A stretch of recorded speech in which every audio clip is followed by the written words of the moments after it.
ప్రముఖ ఆధ్యాత్మిక క్షేత్రమైన కనకదుర్గమ్మ ఆలయాన్ని పునర్వైభవం తెచ్చేలా పనిచేస్తానని ఎమ్మెల్యే సుజనా చౌదరి చెప్పారు. అమ్మవారిని దర్శించుకున్న అనంతరం ఆయన మీడియాతో మాట్లాడారు. గత ప్రభుత్వం ఆలయ అభివృద్ధి కోసం మాస్టర్ ప్లాన్ రూపొందించిందని, అయితే ఎలాంటి అభివృద్ధి మాత్రం చేయలేదని సుజనా విమర్శించారు. ఆలయంలోని సమస్యలు, ఆర్థిక పరిస్థితులపై మరోసారి సమీక్షించి అందుకు అనుగుణంగా నిర్ణయం తీసుకుంటామని ఆయన చెప్పారు.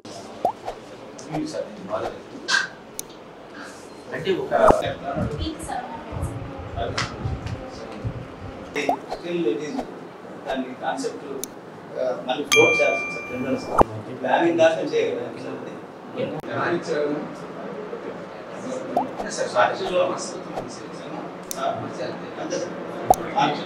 నడుచుకుంటూ ఇలా వెళ్ళిపోయేదానికని ఈ ఉద్దేశంతో పెట్టాను సార్.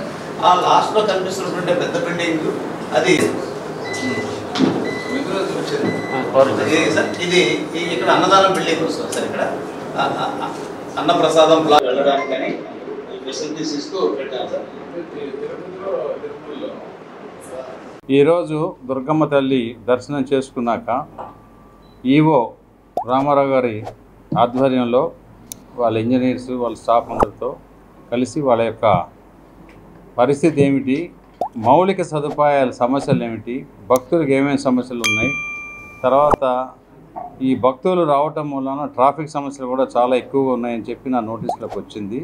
వాటికి ఆ సమస్యల్ని పరిష్కరించడానికి ఏమేమి మార్గాలు ఉన్నాయనే దాని మీద ఇంతకుముందు ప్రభుత్వం అంటే 2014 నుంచి 19 లోపల ఉన్న ప్రభుత్వంలో కూడా కొన్ని మాస్టర్ ప్లాన్లు తయారు చేయడం జరిగింది. కానీ దురదృష్టవశాత్తు ఆ తర్వాత ఆ మాస్టర్ ప్లాన్లు కొన్ని అయ్యారు, కొన్ని కాలేదు. ఏదైనప్పటికీ చాలా పెండింగ్ పనులు ఉన్నాయి. వీటికి పర్మనెంట్గా ఇంద్రకీలాద్రి ఆధ్యాత్మిక క్షేత్రం కింద దీన్ని ఎలా డెవలప్ చేయాలనే దాని మీద ఎవరితో సంప్రదించాలి అనేది డిస్కస్ చేయడం జరిగింది. ప్రస్తుతానికైతే మాత్రం ఇంకా చాలా పనులు ఉన్నాయి. క్యూ కాంప్లెక్స్లు ప్లస్ పార్కింగ్ ఏరియాస్ కట్టవలసిన అవసరం ఉంది.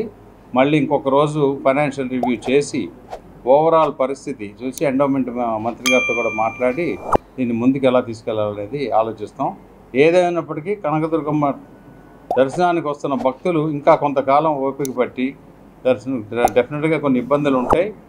వీలైన త్వరగా అవన్నీ కూడా ఆ ఇబ్బందుల్ని తొలగించే విధంగా పనిచేస్తామని చెప్పి మరొకసారి చెప్తున్నాం.